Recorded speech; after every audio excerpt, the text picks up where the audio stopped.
এই যে মাংসটা, এটা আঁশ পাতালে হয়েছে। আঁশ পাতালে হলে কামড় দিলে বড় বড় আঁশ লাগবে না। এইটা, এই যে যেমন এইটা, এইটা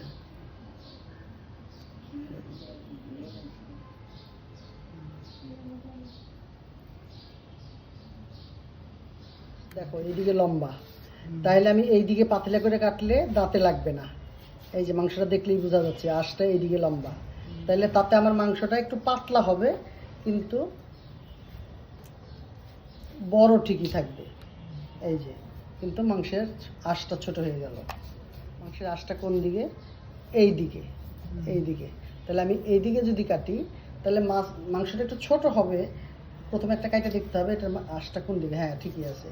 আমি আঁশ ছোট করে নিলাম, তাহলে এখন এটা কামড় দিলে ছোট ছোট আঁশ বেরোবে। এটা বোঝা কষ্ট হইতেছে কোন দিকে এটার আঁশ। একটা কইটা দেখি, ঠিক মতোই আছে।